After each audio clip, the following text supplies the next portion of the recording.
Motosiklet kullananların onlarca sorunu var ve bu sorunların çoğu da ortak sorunlar. Peki her motorcunun yaşadığı şehre hatta ülkeye göre farklı sorunlar olduğunu biliyor muydunuz? Hayda. İşte bu videoda sizin için dünyanın farklı şehirlerine bağlanarak motovlog çeken arkadaşlarımıza yaşadıkları şehirdeki sıkıntıları anlattıracağız. Ama daha öncesinde Ankara'nın ve Ankaralı motorcuların sorunlarını Ankara trafiğinde anlattım. O videoyu bir izleyelim, tekrar buradayız. Her şehrin olduğu gibi tabii ki Ankara'nın da kendine özel sorunları, problemleri var. Ankaralı motorcuların bana göre en büyük sıkıntısı tabii ki de Ankara soğuğu. Ankara'da ayaz o kadar şiddetli oluyor ki bazen parmak uçlarınızın soğuktan morardığını hissedebiliyorsunuz. Hani böyle çocukluğunu yaşayabilmiş, evinin önünde eldivensiz kar topu oynamış, kardan adam yapmış adamlar ve motokuryeler beni çok iyi anlayacaktır. Yani bırakın motor sürmeyi, yolda yürürken bile yüzümüze vuran soğuktan acı hissedebiliyorsunuz. Bunun dışında Ankara başkent, tabii ki de bununla beraber siyasetin de kalbi niteliğinde Ankara'da. Yani yolda rastlayacağınız 10 arabanın en az yarısı makam mevki sahibi insanlar olabiliyor ve bunların çoğu da korumayla geziyor. Bu korumalar bize ciddi derecede sıkıntı yaratıyor trafikte. Yani Ankara'da trafiğe her çıkışınızda bu koruma ordusuyla karşılaşmanız muhtemel ve onların karşısında sizin hayatınızın hiçbir değeri yok. Üstünüze sürebilirler, arkanızdan çarpabilir, önünüzde aniden durabilirler. Hatta bilerek üstünüze sürüp sizi yoldan çıkarabilirler ki başımıza gelmişti. Birçok arkadaşımın bu sebepten kaza yapmışlığı var. Benim de kaza atlatmışlığım var. Bunlar yaşanmış olaylar. Bu yüzden korumalardan uzak durmanızı özenle tavsiye ediyorum. Bunun dışında Ankara'da deniz yok deyimini çürütecek bir sorunumuz var. Bizim alt geçitlerimiz. Alt geçitlerimiz o kadar güzel tasarlanmış ki yani bazen 2 dakikalık yağmurda göle, denize, hatta okyanusa dönüşebiliyor. Yüzme bilmeyen arkadaşların, motosiklet kullanan arkadaşların yağmurlu havalarda alt geçitlere girmemesini tavsiye ediyorum. Bu 3 sorun dışında çok fazla bizim sıkıntımız, derdimiz yok Ankara'da. Yani biz Ankara'dan genel olarak memnunuz. Trafiğinden, yollarından, insanından, ne kadar da biraz sıkıntılı olsa da Anadolu insanı birçok şehre göre iyidir. Ankara'yı seviyoruz. Ankara'ya aşığız. Her şeye rağmen Ankara bizim için dünyanın en güzel şehri. Ankara'da durum bu. Ankara'yı dinlediniz. Gerçekten ufak tefek problemleri var ama her şeye rağmen Ankara'yı çok seviyoruz. Şimdi Türkiye'nin başkentinden çıkıyor ve dünyanın gözbebeğine, Türkiye'nin de tabii en kalabalık, en yoğun trafiğine sahip iline gidiyoruz. İstanbul'dayız. İstanbul'da bizi iç teker dostumuz bekliyor. İç teker bizim için İstanbul'u ve İstanbul'un motorcuları anlatacak. Şimdi iç tekerdeyiz. Dinliyoruz kardeşim. Teşekkürler Ankara, teşekkürler Koloçan. Evet, şimdi söz sırası bende. İstanbul'da, yani büyük şehirde motosiklet kullanmanın tabii ki avantajları ve dezavantajları var. Önce dezavantajlarından bahsedeyim, sonra güzel bir şekilde avantajlarından bahsederek muhabbeti kapatalım. Dezavantajları ne abi? Büyük şehir olmasından dolayı ve araç trafik yoğunluğunun çok olmasından dolayı herkesin acelesi var ve herkes bir yere yetişmeye çalışıyor abi. Tabii herkes bir yere yetişmeye çalışınca da daha dikkatsiz oluyor ve kazalar kaçınılmaz oluyor. Mesela ayna kullanmıyorlar. Çünkü niye? Adamın acelesi var, aynaya bakmaya vakti yok. Bu tarz sorunlar. Mesela burada şey var. Kavşak problemi var. Trafik kültürü yok. Kavşaklarda kim kimin ne zaman geçeceğini asla bilmiyor. Tabi bunlar da bizim için ne oluyor? Sıkıntı oluşturuyor. Adam hars diye kavşağa dalıyor. Güzel yanları ne? Böyle bir manzara abi. Bu İstanbul'u motor sürmede en güzel kılan yerlerden birisi. Bak abi, böyle güzel rotalar var, böyle güzel yollar var. Bunlarda motor sürebiliyorsunuz. İstanbul'da mesela motor sürmenin avantajlarından birisi 4 mevsim motora biniyorsunuz. Kar bile yağsa yollar genelde açık oluyor ve istediğiniz gibi motorunuza yaz kış keyifle binebiliyorsunuz. Tabi bazen bu keyfi kaçıracak şeyler olabiliyor. Ne? Mesela şu an köprüde var mesela rüzgar. Ama bu çok her yerde yok. Bir köprü geçişlerinde belki sıkıntı olabilir. Onun dışında İstanbul'da motor sürmek çok keyifli abi. tabii başta bahsettiğim birkaç hususlar var. Bunlar da tabii o hani herkesin acelesi var dedim ya. Sadece arabada değil bu. Motosiklette de aynı. Beni yani şahsen, diğer arkadaşlarım da vardır büyük ihtimal, onlar da dahil, bazen motosikletçiler, böyle motosiklet kullanan arkadaşlar bu arabalardan daha tehlikeli olabiliyor. Bazen kendi ayağımıza da sıkıyoruz. Ama tabii şu manzara her şeye değer. Bana da söz verdiğin için teşekkür ediyorum Ankara. Teşekkür ediyorum Kolaçan. Görüşmek üzere. İki tekeri dinledik. Kendisine çok teşekkür ediyoruz. Çok güzel bilgiler verdi. Manzaraya diyecek bir şey yok. Ancak o trafik çekilir mi? İşte bu tartışılır. Allah İstanbul'daki arkadaşlara kolaylık versin diyoruz. Ve İstanbul'dan Türkiye'nin en sıcak, en güzel şehirlerinden bir tanesine, hatta Rusların da ikinci vatanı diyebileceğimiz bir şehre gidiyoruz. Antalya'dayız. Antalya'da bizi Aslan 07 kardeşimiz bekliyor. Antalya'yı ve Antalyalı motorcuların çektiği sıkıntıları bize anlatacak. Dinliyoruz Aslan. Evet Kolaçan, teşekkür ederim. Şu anda Antalya durumları nasıl? Biraz sana ondan söz edeyim. Antalya'da hava bildiğiniz gibi çok sıcak. Aşırı sıcak. Yani ilk sorunumuz aslında sıcaklardan başlıyor. Neden? Çünkü sıcaklardan dolayı ekipman zaten hak getire. Kimse ekipmana önem vermiyor. Bu sıcakların da etkisiyle hani millet en azından bir kask giyiyordu. Onu da giymez oldu artık. Her şeyi bıraktılar. Onun dışında gerçekten Antalya'nın trafiği, şimdi ben Antalyalıyım, doğma büyüme, buranın yerlisiyim. Ama inanın bu trafikteki sürücüler, inanın her bölgeden gelen insanlar. Antalya'da diğer en önemli konu ise şu gördüğünüz dolmuş şoförleri ve taksi şoförleri. Çok teşekkür ediyorum. Kendinize çok çok iyi bakın. Kolaçan, sana da bu arada iyi yayınlar arkadaşım. Aslan 07 kardeşime de çok teşekkür ediyoruz. Antalya'yı ve Antalya'nın sıkıntılarını bize anlattı. Şimdi Türkiye'nin en güneyinden en kuzeyine, Giresun'a gidiyoruz. Giresun'da bizi motosikletten anlamayan adam bekliyor. Motosikletten anlamayan adam bakalım bize Giresun ve Karadeniz hakkında neler anlatacak. Dinliyoruz. Motosikletten anlamayan adam, sendeyiz. Evet, Giresun'a bağlandık. Kolaçan Motovlog. Ben Deniz, motosikletten anlamayan adam Burak. Umarım hepiniz iyidirsiniz. Giresun'daki motosiklet sorunlarından bahset dedi bana. Biri bu işte, gördüğünüz gibi gökyüzü şu an, bugün havanın en güzel olduğu günlerden biri. Öyle düşünün yani. Karadeniz'in en güzel zamanları bu zamanlar.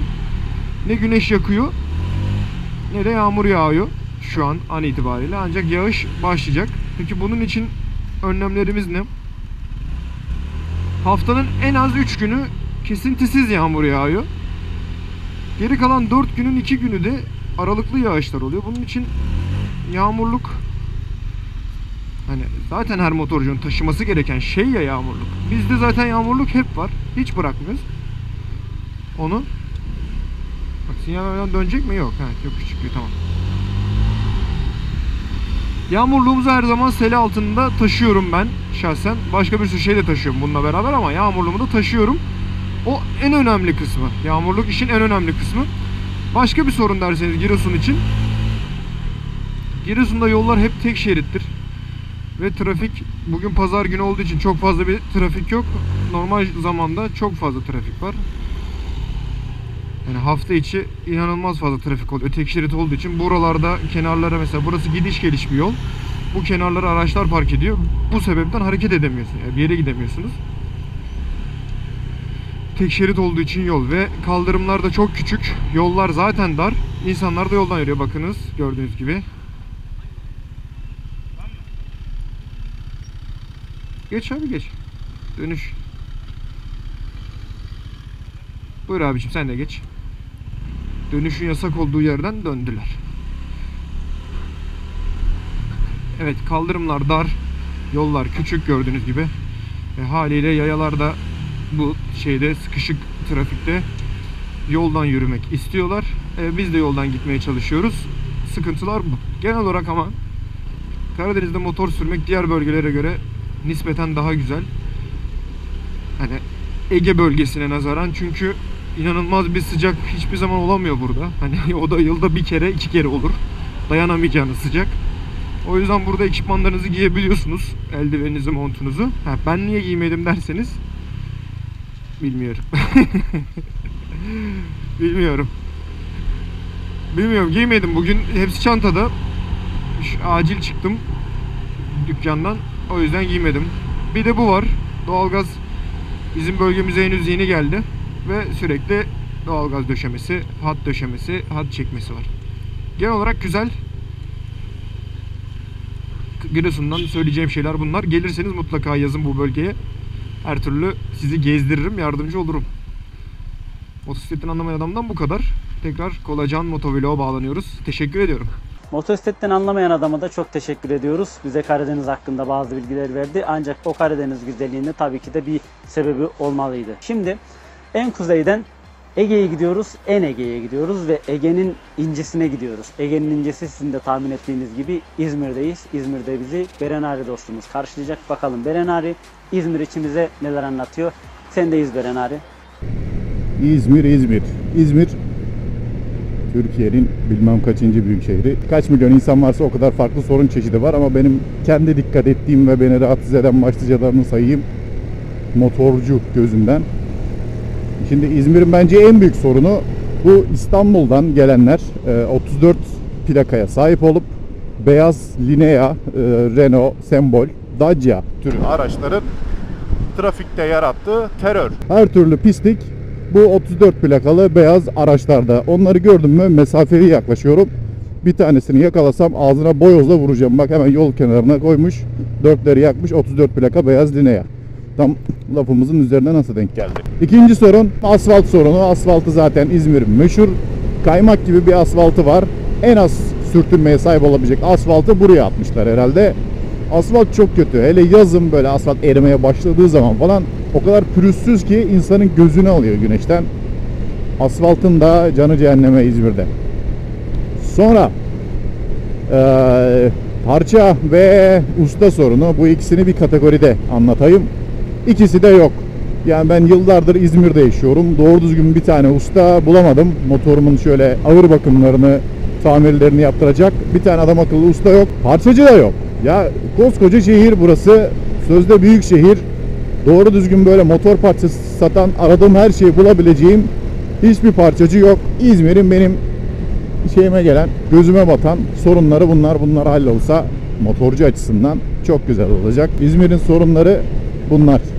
Berenari'ye çok teşekkür ediyoruz. Bize İzmir hakkında bilgiler verdi. Ben güzel İzmir dedim ama sanırım dertli İzmir deseymişiz İzmir için daha doğru olurmuş. Şimdi İzmir'den çıkıyoruz. Dünyanın öbür ucuna gidiyoruz. Dünyanın öbür ucunda Avustralya'da bizi Uzak Motorcu abimiz karşılıyor. Avustralya'da Uzak Motorcu abimiz bakalım bize neler anlatacak. Sendeyiz abicim. Sağ olasın Kolacan kardeşim. Merhaba arkadaşlar, ben Uzak Motorcu. Size şu anda Avustralya'dan sesleniyorum. Avustralya ülkesinin nerede olduğumu unuttum. Victoria eyaletinin Melbourne başkentinden sesleniyorum size. Şuraya bir yere oturayım dedim. Motorun üzerinde konuşamıyorum fazla çünkü biraz hastayım. Motorcuların karşılaştığı sorunlar. Yani Avustralya'da pek yani özel bir sorunu yok. Aşırı sıcağından başka. Yaz ayları ülkenin %90'ı çöl olduğu için biraz fazla sıcak oluyor. Ülkeye ait çeşitli kanunlar ve kurallar var. Kask kanunu gibi kaska kamera koymak yasak. Çünkü birkaç motor kazasından sonra birkaç kişi herhalde boynunu kırdı. Sebebi de kameraya koydular ama kamera kaza yanında bile değildi. Uzaktaydı. Mahkemede ispat edilmediler bunu. Yani ilk vuruşta çocuğun boynu yan gelip de boynunu kırdı diye iddia ettiler ve mahkemeler sonucu yani federal mahkemeler sonucunda bu tartışmayı kaybetti motorcular ve şu anda yasak kaska kamera koymak. Yani yakalansam şu anda $700 bana cezası var ve 4-5 puan alıyorlar ehliyetten. Aynı zamanda Avustralya'ya ait çete kanunları var. Motorcuysan %90 çeteye bitsin. Çete olabilirmişsin yani. şu Hells Angels olsun, Bandido olsun, Comanche olsun, yani benim arkadaşlardan birkaç tane var Bandido, Comanche olan. Ben dövüşürken zamanında beni de sanıyorlardı Bandido. Çünkü Bandido arkadaşım çok olduğu için. Çok da yaramaz puşlarımlar. Arkadaşlık yaptığın zaman onlar, polisler hemen senin de peşine geliyorlar. Yani seni araştırmaya alıyorlar ve gözaltına alıyorlar. Her konuda. Beni polisler çevirdiği zaman birkaç kere Bandido diye çevirmişler yani. Bandido mensubu olarak. Dedim onu nereden çıkarıyoruz? 15 sene önce bir kaydım varmış da plakaya bakınca Bandido olabilir diye çevirirlerdi. Ve arkadaşlar, tekrar sözü Kolaşan kardeşimize verelim. Kolaşan, buyur kardeş. Uzak motorcu abimize özel olarak teşekkür ediyoruz. Çünkü bizi kırmadı. Hastası kalktı, motoruna bindi ve Avustralya'yı bize anlattı. Yalnız o kask kamerasının yasak olması olayına gerçekten şaşırdım. Şimdi videomuzun sonuna geldik. Videomuz bitti. Ama öncesinde bir bonus bağlantımız daha var. O bağlantıyı yaptıktan sonra videomuzu bitireceğiz. Öncesinde vedamızı edelim. Gördüğünüz gibi onlarca sorunumuz, onlarca ortak sorunumuz var. Ve bu sorunların haricinde yaşadığımız şehire, bölgeye, hatta ülkelere göre farklı sorunlarımız var. İşte bu sorunların arasında trafikte yapmamız gereken tek şey hayatta kalmak. Ve hayatta kalmamız için en önemli şey de siz araç sürücüleri, motosiklet kullanmayan diğer araç sürücüleri, yapmanız gereken tek şey bizi fark etmez. Lütfen motosikletleri fark edin. Şimdi dünyanın öbür ucundan, Avustralya'dan kalkıyoruz. Dünyanın diğer ucuna, Amerika'ya gidiyoruz. Amerika'da bizi tek tabanca karşılıyor. Sendeyiz tek tabanca. Gördüğümüz gibi her ülkenin, her şehrin, her motosiklet sürücüsünün kendine göre farklı sorunları var. Ama benim öyle bir sorunum var ki sanırım bu sorunun bir çözümü yok ve de başıma oldukça iş açacak gibi duruyor. Bu kadar hız limitlerine rağmen, bu kadar sıkı denetimlere rağmen boş bir yol gördüm mü dayanamıyorum lan basmadan.